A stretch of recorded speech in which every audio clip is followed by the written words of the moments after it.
أعوذ بالله من الشيطان الرجيم بسم الله الرحمن الرحيم الحمد لله والصلاة والسلام على رسول الله وعلى آله وصحبه ومن والاه أما بعد Savaqdaşlar biz kitabımızın ikinci kısmı El-Ahkam El-Şer'iyyani başlap bunun birinci temisi El-Hakim nuxlaslab bo'lgandan keyin hukmga kelgan to'q hukmni ta'rif qilib hukmning ta'rifatidan talaban aw takhyiran aw wad'an degan tarafdan ana shu qaytlardan biz hukmni cho'ng jihatdan al-hukm at-taklifi al-hukm al-wad'i deb ikkiga bo'lgan to'q hukmni. Ondan keyin hukm at-taklifini jumhurlarning qarashi bo'yicha 5 ga bo'lgan, ya'ni vojib, al-mandub, al-muharram, al-makruh, al-mubah deb 5 ga bo'lgan to'q. Oldingi darsimizda vojib to'g'riliq mazmunlarni so'zlab oxirlashtirib, ikkinchi mazmun al-mandubga kelgan. Biz ilgari darsimizda deb o'tganimizdek, biz shu hukmning ta'rifatidan mandubning nima ekanligini hisobda tushunib bo'ldik deb qarasak bo'ladi. Ya'ni shariatningki bizdan talab qilgan ish, qilishni talab qilgan ish, lekin g'ayri jazm, ya'ni keskin emas. Demakchi o'g'ini agar buni qilmasak, bizga nisbatan ya jazo qo'llanilmagan, jazo berilmaydigan, ammo qilish tavsiya qilinadigan ishlarni mandub deymiz. Kichik vaqtimizdan tortib bizga fiqh nuqtasidan ota-onalar tarafidan odalanib ketgan fiqh atalg'ular shu mandubning tahtiga kiradigan, masalan sunnat, mustahab deganlarning hammasi mandubning tahtiga kiradi. Ya'ni mubahdan yuqori, ammo vojibdan tuvan. Bunun bir qancha darajasi bo'ladi albatta. Shu darajalar asosida vojibdan tuvan, mubahdan yuqori qilsak ajr beriladigan, ammo qilmasak gunoh yozilmaydigan. Lekin ba'zisiga, mandubning ba'zisiga malomat qilinganmish, qilmaysa buni deydigan, qilmaslik odamning nisbatan darajani tushiradigan bunda bir ishlarni biz mandub deymiz, lekin gunoh yozilmaydi. Endi abtur nima deb ta'rif qildi qarab boqaylik. Amaliyotda men bayatni deb o'tgandek, buning mandubning ta'rifatini biz ilgirki darsimizdagi hukm taklifininki yoki hukmning o'zininki ta'rifatidan qanaq bo'lgan, chiqarib bo'lgan deb qarasak bo'ladi. Endi mandubninki ta'rifatiga kelsak, abtur davotida al-mandub huwa ma talaba ash-shari' fi'lahu min al-mukallaf talaban ghayra hatm. Ya'ni shari' shuni qilishni mukallafdan talab qilgan, ammo bu talab g'ayri hatm, ya'ni keskin emas.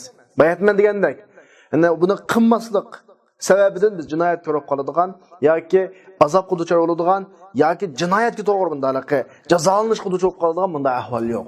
Endi bu yerda keskin emaslikni qanday bilamiz desak, keskin emaslikka bi an kanat sighatu talabihi nafsiha la tadullu ala tahtimihi. Ya'ni sig'ining shu talab siyg'isining o'zi keskinlikni ifodalamaydigan, siyg'ining o'zidan bu xil talabning bizdan keskin talab qilmaganligini huquqli bo'ladi.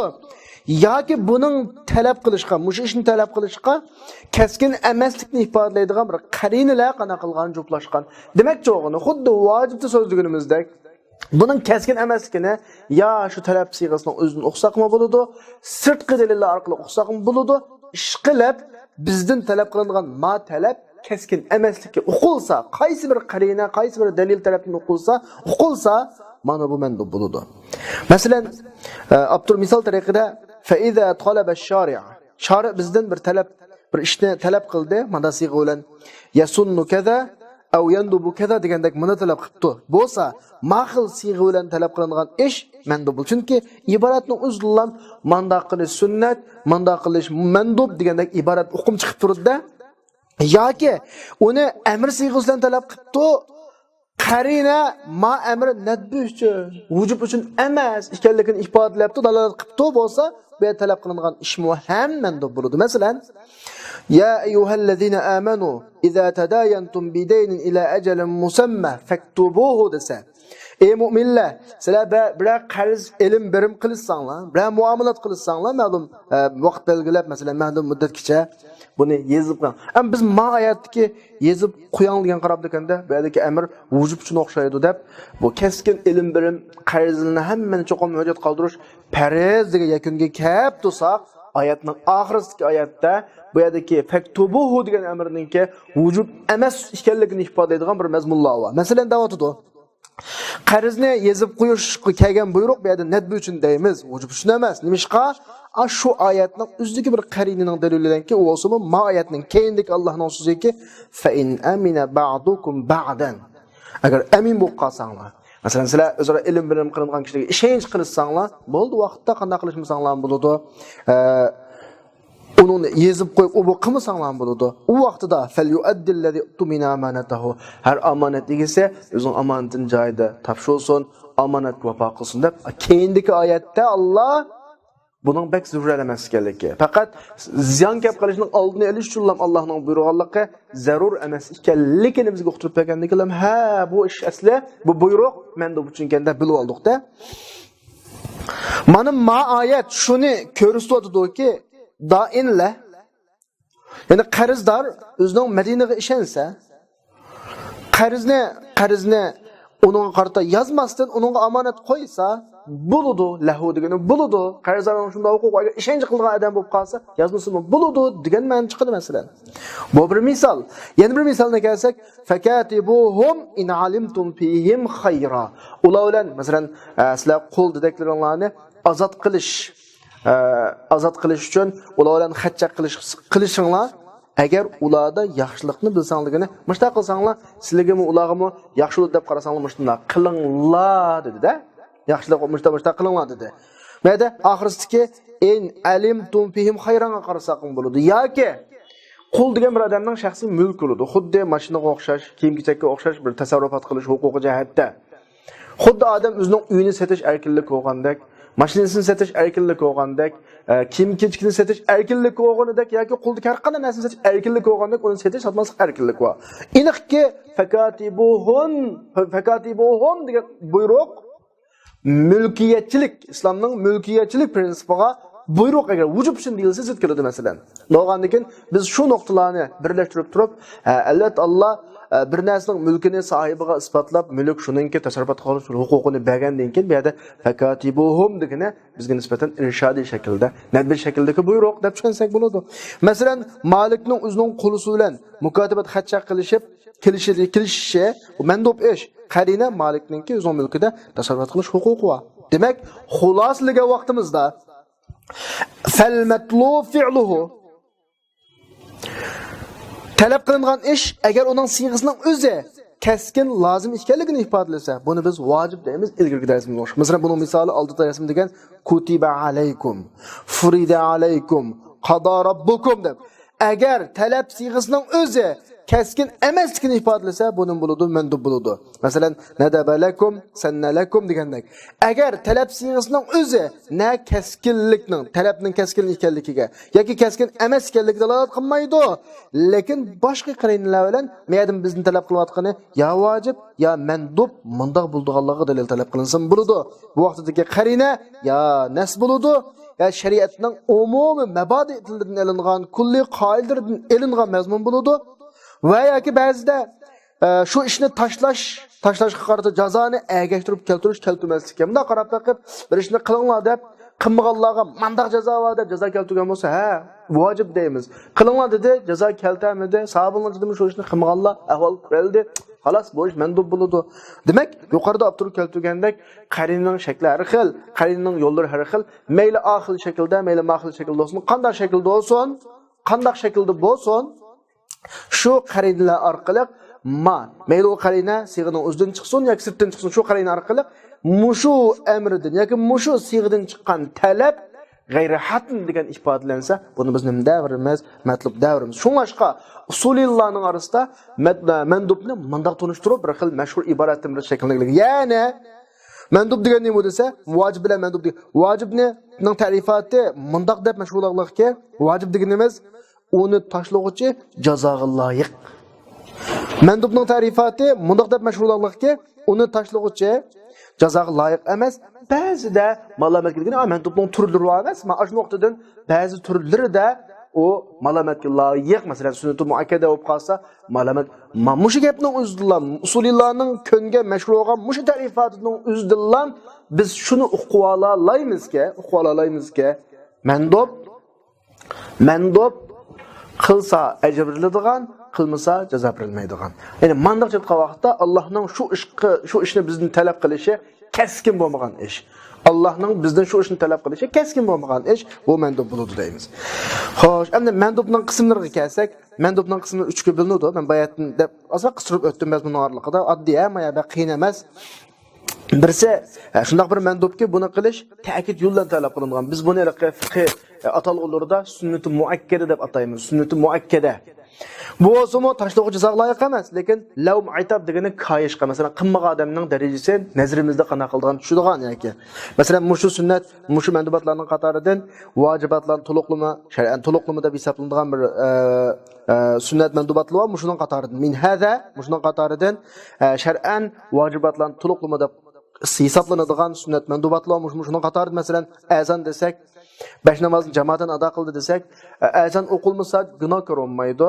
Uyda namoz gunoh ko'rinmaydi, lekin bir odam uyda namoz o'qiyversa, bu odamda nifoq bormi yo sizda deydigan. Yoki azon o'qilmasa, bu islomning shuarini tashlaganlik tufaylidan uning surish tiqiladigan mana bir ahvol bor.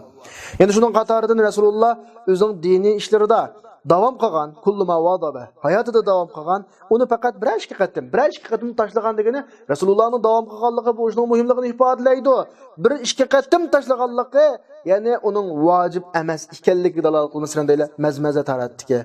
Sur Fatihada namozda Sur Fatihadan keyin bir sura yoki bir oyat o'qish masalalari Rasululloh hayotida davom qilgan. Chunki u muhim, zarur sunnatlarning qatoridan.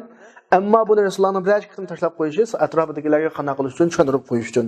Masalan, maqsam sunnatul muakkada yoki sunnatul hadi deb ataladi, ma'o muhim deb qaraladi hamda. Ma'ni amaliyotda bunda yo'qotish xarakterini tashlasa bu qarshi turiladi. Biraz zarurat tufaylidan yoki bo'lmasa, ya bir ishqi bir oddiy sabablar tufaylidan tashlasa-mu, uni aybligi bo'lmaydi, jinoyatchiligi bo'lmaydi, lekin tashlaganlik tufaylidan bunda qilmang deb buyuriladi, ayblanadi masalan. Bu birincisi, ya'ni mandub fi'luhu ala wajhi ta'kid. Ya'ni sunnat muakkada deb tushunyapmiz biz. Bundan tortib bizning fiqh atalg'imizda. Ikkinchisi mandub mashru' fi'luhu. Ya'ni qilish yo'l qo'yilgan mandub. Ya'ni ma'oning qarg'a vaqti salnamraqa to'rroq. Aning qarg'a vaqtida sunnat muakkada emas, odatdagi sunnat deb ataladigan ishlar. Buni qiluvchi savob beriladi, tashlag'uvchi na jazoga na malomatga loyiq emas. Qilmasmi hech kim bo'lmaydi. Masalan, ma'o Rasululloh uni qilishga hayotida davom qilmagan, lekin bir ikki qatim yagondan ko'p qilgan, undan tashlayotgan demak, qilsa ajr, qilmasa hech kim bo'lmaydi. Endi shu ishlarning qatoridan butun nafl ishlarning sadaqat, kambag'al sadaqat qilish, peshanlik ro'za tutish hayotida, farzlardan ziyoda rakatlar masalan bomda oldi keyinda nafillarni o'qish, peshindan oldi keyin nafillarni o'qish, sunnat muakkaddan ziyoda rakatlarni o'qish degan ekan, nafil namoz hammasi shuning qatoridan. Maqsam sunnat zoida ekan, nafilalar bizning fiqh atalg'imizda nafla deb mashhurlab ketilgan bu. Üçüncüsü mandub zoid deb qo'yamiz, ortiqcha mandub hamda. Bu nima degan gap desa, mukallafningki mukammaliyatlarning qatoridan texm eng mukammallikning eng yuqori pallasi deb qaraladi. Bu nima desa, shuning qatoridan Rasululloh odat kishini Rasulullohning inson sifatlarini sodirulgan bir ishlar bor. İnsanlik nuqtasi masalan Rasululloh mundaq aytdi, Rasululloh mundaq ichdi, Rasululloh mundaq mang'itdi, Rasululloh uxlaydi, Rasululloh mundaq kim ketdi deb Rasululloh mang'adigan shu sifatlar bo'yicha Rasulullohga bo'lgan muhabbatning yuqorligidan men Rasulullohni unutgangan tuzqa xuddi Ibn Umar radhiyallohu anhu bu jihatda shuning misoli bo'ldi. Hatta Rasululloh shunchalik agishdiki, Rasululloh bilan Makkaga safar qilish jarayonida Rasululloh mang'an yo'ldan mang'itdi. Rasululloh hojatni ado yegib hojatni qildi. Hatta ba'zi rivoyatlarda Rasululloh namoz o'qiydi, qashti masjidusimi degandek rivoyat. Bu hamma nima desa, Rasululloh bo'lgan iqtido, agishlarga favqulodda yuqorilikni ifodalasi, lekin mavzu aytiliqi qilmasmi hech bo'lmaydigan sunnatlarning qatoridan. Bu alaqa mukallafning mahasimi. Bunda ishlarda va bunga o'xshash ishlarda Rasulullohga bir mukammallik hisoblanadi. Mukallafning go'zal ishlarining qatoridan hisoblanadi. Chunki u odamning Rasulullohga bo'lgan muhabbatini ifodalaydi, Rasulullohga bo'lgan bağlantısini yo'qlaydi. Lekin mandaq ishlarda bir odam Rasulullohga ergashmasa, musi hisoblanmaydi. Ya'ni yomon ish qilgan bo'lmaydi. Masalan, Rasululloh qo'yning tog'i qilganlik degan bir gaplar bor. Masalan, Rasululloh tog'i qilgan tog'i qilmoq. Rasulullohga bo'lgan muhabbatimizni ifodasi. Agar endi biz tog'i qilmas boshqani yesak, go'shtninki bo'laverdi masalan. Chunki bu ishlar Rasulullohning tashri'ining qatoridan emas. Mandaq ishlarni fiqh kitoblarida mustahab, adab, fazilat deb muqannaq qo'ydi. Atalg'usi va uni ma'ula yuqoridagi mandubning nimalarining qatoridan, qismlarining qatoridan.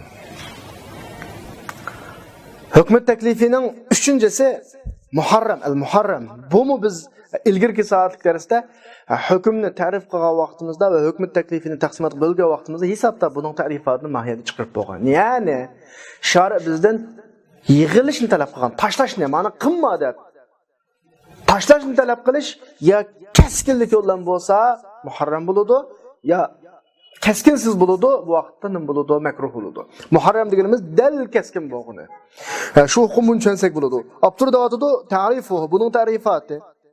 Muharram deganimiz shari shuni qilishdan talaban hatman tariqasi talab qilgan, ya'ni keskin talab qilgan, ya'ni yig'ilishni talab qilishning siyg'isining o'zi keskinlikni ifoda etdigini, bu gap ya'ni burungi davatgan gapning hammasiga o'xshash. Yani bir yerdeki siga, bizden talep kılınatkan siganın özden, yoki boshqa yerdan chiqsin, ish qilib qarinidan birse, bu ishniki bizden keskin talep kılınganligini ifodalaydi, mana bu muharram bo'ladi. Mesela Allah subhanahu wa ta'ala'nınki hurrimat alaykumul maytatu wad-damu wa lahmul khinzir. Hurrimat degan iboratning uzlam, hurrimat degan odatda normal arab luganiga adamning hammasi harom qilindi degan ma'no chiqadiganligini biladi. Masalan, Qul ta'alu atlu ma harrama rabbukum alaykum. Harramaning uzlam aniq keskin haromligi chiqadi. Endi bir oyatda la yahillu lakum. Mana mayada ma yuqoridagi 3 akagan 3 misolning hammasida iboratning uzlam keskinlik chiqadi. Harom, halollik masalasi aniq ifodalanadi. Yoki cheklama, mush pildin cheklash Aşının keskinlikni ifodalaydigan ma'lum bir mazmunlar bilan juplashgan bo'ladi degani wala taqrabu zina. Zinaga yaqinlashmanglar. Bu adab axloq masalasi o'g'achqa bizni chekliga o'xshaydi deb qarasa oyatning keyinida innahu kana fahisha. Fahisha degan gap masalaning naqadar ig'irlikni ifodalaydi, bu haromlikni mushaydan chiqadi. Yoki unda qolmay qolib qolsa yiroq turishga kelgan buyruq shu yuqorqi ishqa juplashgan bo'ladi masalan. Innamal khamru wal maisru wal ansab wal azlam rijsun min amali shayton fajtanibuhu. Fajtanibuhu'ning oldida keskinlikni ifoda etadigan rijsun nijis deydigan bir og'iz gap qana qilindi buningga juplashdi-da. Mana da masala. Yoki buni qilishga qarata bir jazo agishildi. Qilmasang mana jazo bor degandek masalan vallazina yarmunal muhsanat thumma lam ya'tu bi arba'ati shuhada fajliduhum 80 jalda. Miyada mushtaqimanglar tuhmatchi Allohga 80 ni to'qmoqlaymiz, guvohchisi yo'qlarga degandan keyin ha tuhmatchi Allah harom deganlik chiqdi bu yerdan. Demak endi mayli nim bo'lsin. Bizdan bir ishni tashlashni talab qilindi, qilmadi-da. Mujni qilmaslikninki aniq zarurunda keskinligi mayli shu qilma degan siyg'ining o'zidan chiqsin yoki sirtdan chiqsin, keskinlik ifodalanib lam qolib qolsa, muharram bo'laveradi. Hatto ba'zi vaqtda tahrimlik shuni ifoda etadigan xabariy siyg'i degani jumla xabariy shakldan yoki talabiy siyg'imiz degan shu inshoiy demakchi, u nahi yoki talabiy siyg'a o'sim amrdan ijtinob bo'lgan talabiy siyg'a, ne turishga buyurilgan degandek bundan elinadi, an qarina bu yerdagi talabning harom ekanligini nima kerak qilishadiki, qarina nim bo'lsin yuqorqi xulosidan mayli siyg'ining o'zidan chiqsin yoki sirtdan kelsin, ish qilib bizdan mashina qilma deydigan kelgan iboratning har qandaqininki qilma degan uqum keskinlikni ifoda etadigan qarinalar bo'ladi ekan, bu yerda nimalik chiqadi, tahrimlik chiqadi. Xo'sh, bu gaplarni biz oldingi soatim deb bo'lgan bo'lg'achqa lekin nisbatan natunish emasak, ig'ir emas. Ham buning qismlariga kelsak, harom ikki qism bo'ladi, muharram qisman. Birisi asli harom. Asli harom degan gap mengu halol bo'lmaydi. Chunki haromlikning sababi shu narsaning o'zida. Ma bir qismi. Aslan qarasanglar, muharram li'ard degani sirtqi ma'lum yuz bergan ahvol, jiddiy ahvol tufayli harom bo'lgan yoki sirtqi ma'lum sabab tufayli harom bo'lganki, a narsaning o'zi harom emas, tepilib qolgan ma'lum sabab tufayli harom bo'lgan. Ma ikki haromlik o'xshamaydi. Birisi asli harom, o'zi harom. Yana birisi arziy harom. Unda o'ganda mishatlam bizga bir narsa demakchiki, asli haromlar har qancha uning sabab ko'rsatilsin, har qancha qilinsin halol bo'lmaydi. Lekin arziy haromlar harom bo'lishiga sabab bo'lgan, ya'ni sababni yo'qotsak halol bo'ldi demakchida. Yoki asli haromlar aslidan yo'l qo'yilmagan, aslidan qiz bo'lmaydigan ishlar bo'ladi. Arziy haromlar ilgari qiz bo'ladigan ma'lum sabab tufayli harom bo'lgan. Yoki musabab yo'qolsa keyin halol bo'ladigan bunday ishlar bo'ladi. Shu buni tushunsak bo'ladi. Abturda aytadi, muharram asalatan li zati degan gap o'zidagi asli bir sabab tufayli harom bo'lganligimiz, ya'ni bu shunda bir ishki buning shar'iy hukmi boshdan tortib minal ibtido degani boshdan tortib harom, Masalan, zina desa, bu ezelden haram, bir iş sebep tüpelin haram bo'lib qolgan emas. Sariqat desa, ezelden haram, bir iş tüpelin haram bo'lgan emas. Taharaz namaz o'qish, haromligini bilib turib, mahramlarning birisidan to'y qilish, meytetni qanday qilish, setish va shundan boshqa zoti harom qilingan degani, o'zi harom qilingan, ya'ni uningda o'zida mafsad, o'zida zarar bo'lganlik uchun harom qilingan mandaq ishlarning hammasi muharram asalatan li zotihi bo'ladi. Miyadagi tahrim, haromlik aş pilning o'ziga boshdan tortib ibtidoanligini boshdan tortib kelgan bo'ladi. Bu yerdagi haromlikni yo'qotqila olmas. Bu yerdagi haromlik ilgirim yo'qolmaydi, kim yo'qolmaydi, mengu harom bo'ladi. Ammo ikkinchisi muharram li ariz deganimiz, bu shunday bir ishki, buning shar'iy hukmi dastlabda qiladigan vojib, masalan, yoki vojib ish, yoki vojib bo'lmagan taqdirda mandub, yoki u bo'lmagan taqdirda bir mubah ish. Asli, lekin buningga bir ariz degan gap sirtqi sabab, sirtqi kelib qolgan jiddiy holat yoki tashqaridan kelib qolgan bir xil sabab yoki ma'lum ish juplashib qoldi. Mushu sabab ma'ni harom qilyapti. Masalan, namoz o'qish desa asli vojib ish. Nafl bo'lib qolsa asli mandub ish. Shundaymi? Lekin mushu namozni bulangan joy namozda yoki o'g'irlangan kiyimni kiyib o'qiganlik tufaylidan bunda kim namoz o'qish harom bo'ladi. Harom namozdan o'zi harom emas. Lekin namozni o'qigan vaqtda kiygan kiyim tufaylidan harom bo'ldi emasmi? Ma tufaylidan harom bo'ldi. G'ish va sodaning o'zi asli mubah. Lekin o'sha g'ish aldamchilik bo'lganligi uchun ham harom bo'lib ketdi. Masalan, asli hukmi boshqa. Üç talaq ayol kishini talaq üç talaq qilg'uvchisiga halollash mahsulan qilgan nikah. Nikah degan asli mubah ish. Lekin odamning to'y qilishdagi maqsadi to'y qilish emas, balki ma ayolni üç talaq qilgan odamga halollab berish bo'lg'achqa ma harom bo'ladi. Ulab ro'za tutish degan nafl bo'lib qolsa, mandub, agar nim bo'lib qolsa, farz bo'lib qolsa, o farz vojib ish hamdi u. Lekin ulab ro'za tutish degan bir ulash degan davomlashtirib tutish. Bundalıqı sahabeler Resulullah'ın doğru tutup Resulullah çekilgen bir ruzva. 2-3 gün bir ettigen bir keşti bir iftar qilgan paytda aytisi zoyima yeni keşti bunda 2-3 gün ulab davomlashib ruzsuzdigancha.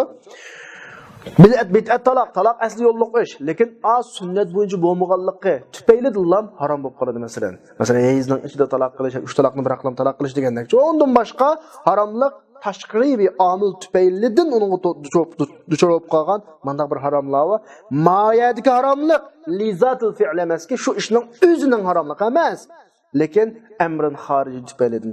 Ya'ni pilning o'zi, shu ishning o'zi la mafsada fihi. Buning tataq yo'q, buning ziyon yo'q, lekin buningda mafsada zarar qilib qo'ydigan narsalar kim kelib qolgan, ajoblashib qolgan, ma tufaylidan harom bo'lgan. Agar shu yuqorida biz misol keltirilgan muharram li'arid aş sebepleri yo'qotilsa, hammasi nima ish bo'ladi? Yo'lliq ish bo'ladi, ba'zi vojib bo'ladi, ba'zi. Demak, yo'lliq ish bo'ladi-da. Xo'sh, demak hamda biz haromni yuqorida ikkiga bo'ldik. Bayatma shu gapni men alayda askartib o'tdim, deb o'tdim, hatto sizlar tushunib bo'ldinglar. Asli harom menga yo'l qo'yilmaydi. Na ilgari, na keyin har qanday sabablar asli harom halol bo'lmaydi. Ammo arizi harom, ariz sabab tufaylidan harom bo'lgan harom, ash arizi sabab yo'qotilsa, o halal bo'laveradi. Yoki asli hukmi asliga keladi masalan. Shunga turib davatudi. Va mimma yubna ala hada at-taqsim. Ma taqsimat asoslanib chiqiladigan hukmlarning birisi muharram asalatan asla g'ayri mashru, asla yo'l qo'yilmaydi. Unda bo'lganda shar'iy sabab bo'lib yaramaydi degan gap, u ish emas. Asli haromlar ish emas. Zinodan tug'ilgan bola uni olmaydi masalan. Zino bir ayoldan bir kishi zino qilib qolganga u birisi narsalanmaydi masalan. Shar'iy sabab bo'lmaydi degan hech qanday bir ish bo'lmaydi.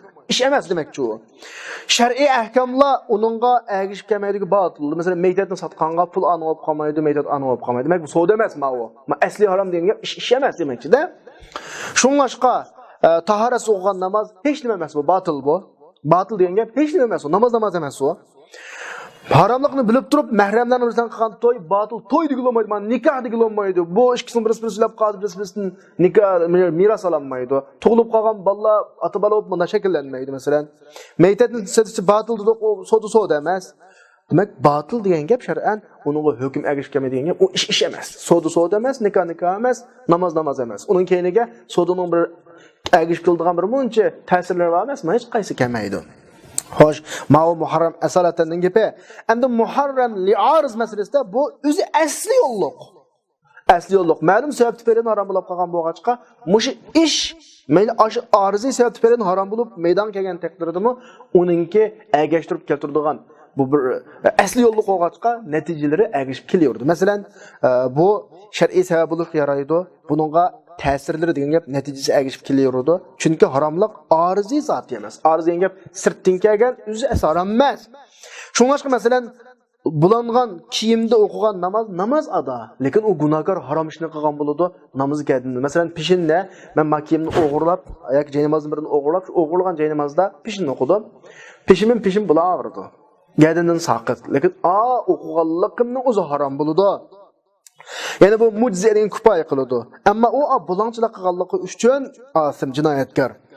G'ish va soda sahibilar degani soda bo'lib pul aning malmaning bulardi, lekin g'ish qilganlik uchun harom bo'ladi. Qilgan ishi harom bo'ladi. Bid'i taloq tushaverdi degani, bid'i taloq tushaverdi degani, taloq bo'laverdi, lekin ani sunnat bo'yicha qilmaganlik uchun harom bo'ladi.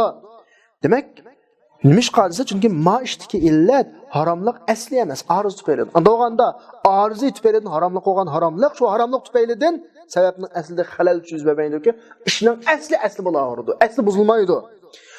Va yoki uning sifatiga nima xalal tushamaydi-ki, madam arkan shartlar to'liq bo'lsa. Demak, ish bo'laverdi. Faqat sirtqi omil tufaylidan u harom bo'lgan bo'ladi. Qilish harom, shu haromni qilganlik tufaylidan ig'ir jinoyatkor bo'ladi, lekin ish hisoblanib bilan degan gapda.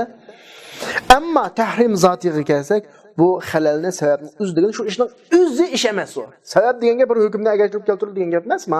Hukmga sabab bo'lmaydi u. Va uning sifatiningki asl vasfining aslida xalalni qiladi degani chataq ashada biror rukni yo'q bo'ladi, shart yo'q arkanlardan bo'lgan shartlardan bo'lgan shart yo'q bo'ladi. Shundan uning mash'ulisin chiqib ketgan ish emas u. O o'zining mahramini bilib turib haromni qilib turib nikoh qilgan bo'lsa, to'y emas u. Nikah emas u nikohlik degan sifatdan chiqib ketgandan u nikohga agishib qilgan kimki natijalarning hech qaysi agishib kelmaydi u yerda. So'ngra haromning masalasi bu muharrammi qisqacha qilib shuni bilan oyoqlashdi. Endi 4-inchisi makruh. Ana hukm taklifining 4-inchisi makruh. Bu mazmun nihoyatda oddiy mazmun. Bizga nisbatan hammasi chunki kichik vaqtimizdan tortib biz shu halol, harom, makruh mubah degan fiqhlar orasida cho'ng'ilgan bo'lg'achqa bizga ma masalani tushunish qiyin kelmaydi. Buning ta'rifatiga kelsak, makruh degan nima desa, shari mukallafdan biz bayatni jiq deb ketdik buni, vojib dedik oldingi darsimizda, hozir bugungi darsimizda mandub dedik, muharram dedik. Ash bayatdanqa ishni tashlashni talab qilish g'ayri jozimdan chiqadi.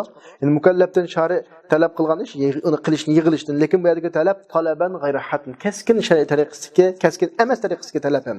Ya'ni bu yerdagi keskin emaslikni qanday bilamiz desa, xuddi bayatdan qadar yo sig'ining o'zidan keskin emasga chiqsa bo'ladi, yoki sirtqi ma'lum bir dalil tufaylidan bu talabniki keskin emasga chiqsa bo'ladi. Ish qilib keskin emasligiga bir dalil paket kelib ifodalasalam bu yerdagi buyruq keskin olmaydi, ma hukm makruh qaylanadi. Ya'ni shu orqali sig'ining o'zi shu keskin emaslikni ifodalaydi. Xuddi mundaq gap qilsa Alloh sizlarga mundaq makruh ko'rdi degandek, yoki bu ish manhiyan anhu edi degandek. Degandek masalan, yoki shu manhiyan anhu cheklangan bo'lib bir ish buningga nahi, shu nahininki makruh uchun ekanligini ifodalaydigan harom shuni emas. Mazmunga juplashgan bo'lsa-ki, chekladi bir ishni, lekin cheklimining oxirisida bu makruh deydigan bir hukmni ifodalab bundan qarayni va. Endi demakchi o'g'in avtorninki bir ishni bizdan chekladi, lekin cheklimininki keskin cheklimi emas ekanligini ifodalaydigan qarayni nima bo'lsa, mana sig'ining o'zi bo'lsin, yoki sirti bo'lsin, ashta bo'lsa, bu ish makruh qo'yiladi. Masalan, ya ayyuhallazina amanu la tasalu an ashya. Agar misha to'xtasak, balkim bizga nisbatan harom bo'lishi mumkin. Nurg'un ishlarni so'ramanglar deb bo'lib oxirisida in tubdalakum tasukum. Agar oshkor bo'lib qolsa ba'zi ishlar yomon bo'lib qoladi, ba'zi ishlarning echilmagani yaxshi. Chunki nurg'un ishlar hamda bizga nisbatan yaxshi olmaydigan ishlarga qo'ygandan keyin eshitib qolsalarga nisbatan ko'nglinglar parakanda bo'lib qoladi, sizlarga yaxshi emas. Sizlar tasukum degan o'zi sizlarga yaxshi emas degan gap. Sizlarga yomon bo'ladi degandan keyin makruh degan gapda bu yerdan. Yoki undan ner turishga buyurilgan qarina yuqoridagi keskin emaslikni ifodalaydi. Vazarul bay. Masalan, ya ayyuhallazina amanu idza nudiya lis-salat min yawmil jum'ah fas'au ila zikrillah wa dharul bay. Oyatning oldi va keyiniga qarasak, soda masalan fa idza qudiyat salat fantashiru fil ard. Demak, aytki ma'lum sabab tufaylidan cheklangan, to'salgan. Ama keskinlik yok mu? Yani mesela ibaretli keskinlik yok. Manda oğanlık tüpeyledin ha soda. Asıl çünkü sodanın uzbur ahallallahu bey emez ma? Mana oktudun ha soda.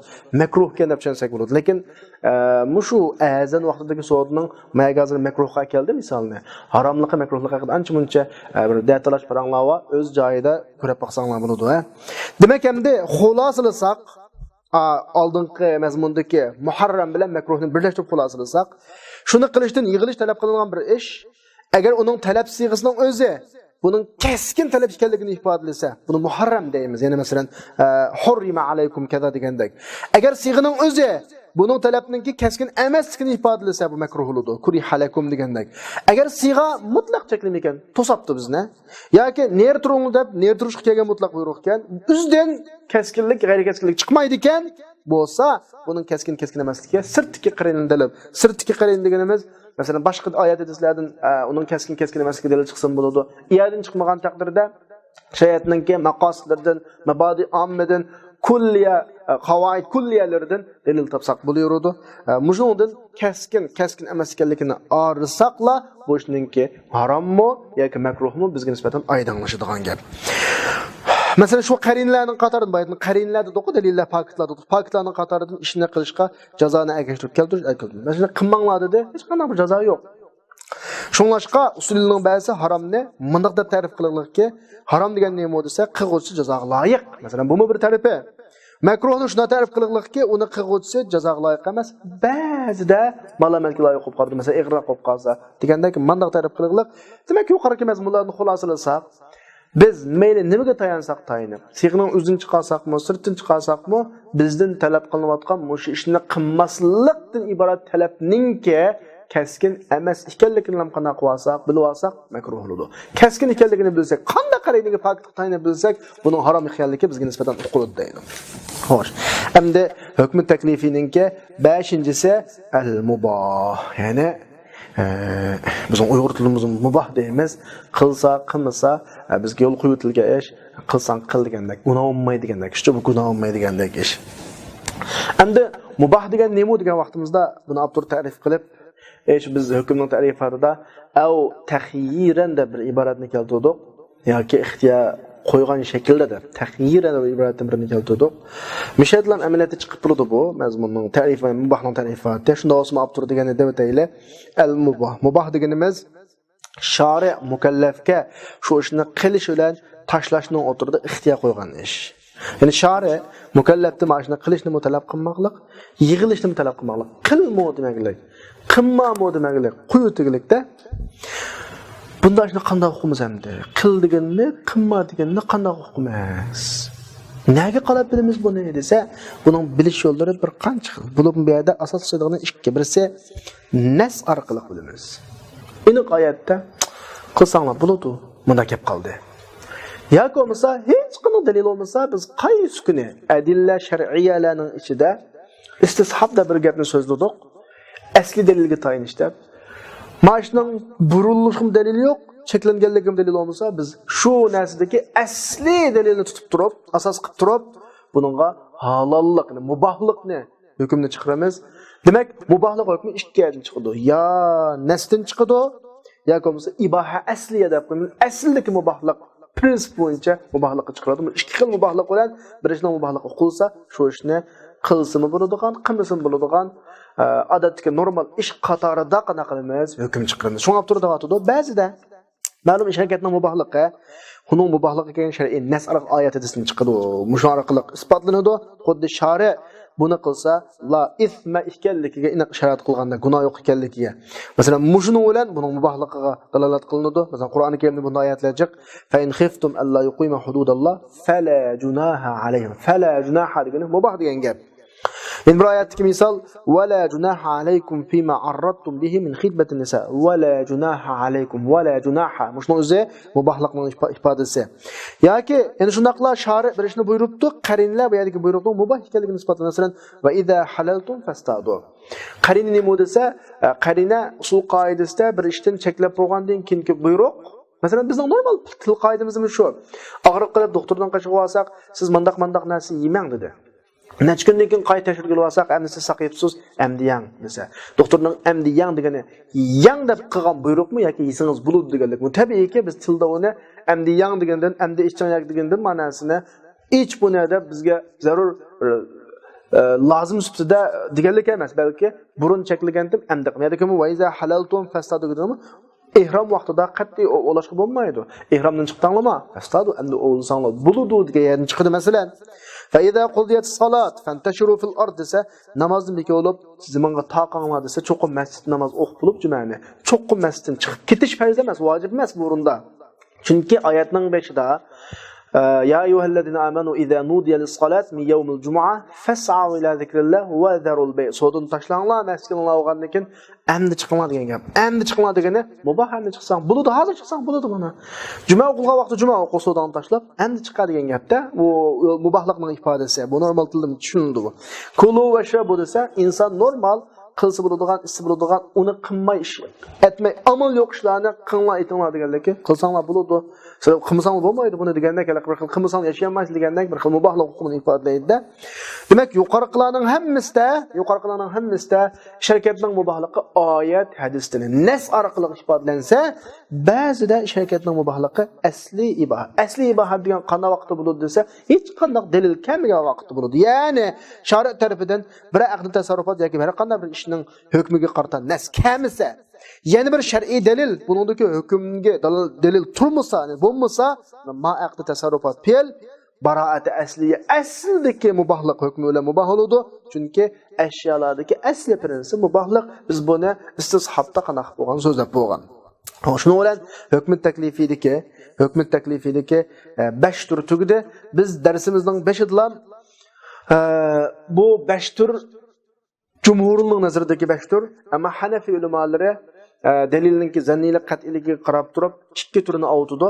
Ya'ni vojib degan babda agar vojibning vujublik dalili qat'iy bo'lib qolsa, bu farz bo'ladi, zanniy bo'lib qolsa vojib bo'ladi. Muharram tahrimlik dalil qat'iy bo'lib qolsa tahrim, muharram agar zanniy bo'lib qolsa makruh tahrimiy deb ashta degan to'q olib turib shu gapni bizga demoqchi davatudi. Mana bular hadihi degani mana bular hukm taklifininki 5 qismlari, ya'ni jumhurlar, usuliylarning jumhurlari, ko'pchiliklari bo'lgan ko'z qarash bo'yicha 5 bo'lingan taqsimot. Ammo Hanafi ulamolar bu hukm taklifini 7 qism bo'ldi, 5 ga emas. Bunda bilishingizcha bayon tushuntirib bo'ldim-ku. Bular deydiki, shari qilishni keskin talab qilgan narsaninki talab qilish dalili qat'iy bo'lib qolsa, qat'iy degani Qur'on oyati yoki hadis mutawatir bo'lib qolsa bu farz. Agar dalili zanni bo'lib qolsa, ya'ni dalil zanni deganimiz hadis g'ayri mutawatir yoki qiyos bo'lib qolsa, buni vojib deb to'g'ri. Masalan, iqomat salat farz. Chunki keskin talab qilindi, qat'iy dalillangan qat'iy dalil qaysi aqimus salat. Ammo namozda sur Fatihani o'qish vojib. Chunki u keskin talab qilindi, lekin zanni dalillan o'simi la salata illa bi fatihatil kitab hadis xabar vahid zanni hisoblanadi. Ammo uni qilish keskin emas shaklda talab qilindi mandub. Buning ittifoq. Yine shuningdek shari bir ishning yig'ilishini talab qilibdi keskin tariqada, dalili qat'iy bo'lib qolsa, oyat hadis mutawatirga o'xshash bu muharram, dalil zanniy bo'libdi, hadis g'ayri mutawatirga o'xshash bu makruh tahrim deb man. Demak, menda ikki gap avdi, birisi farz avdi, yana birisi makruh tahrim avdida. Masalan, zina desak muharram, chunki uning yig'ilishini keskin tariqada talab qilindi, dalil qat'iy bilan, dalil qat'iy bo'lsa-mu va la taqrabuz zina. Ammo erlarning ipak kiyishi, oltin bilan uzuk selishi makruh tahrim, lekin makruh tahrim degan shu harom degan gap hisobda. Chunki uning yig'ilishni keskin shariqada talab qilindi, lekin dalil zan yozma hadan ya haramun ala rijal ummati halalun li nisaihim deb xabar vahid zanni.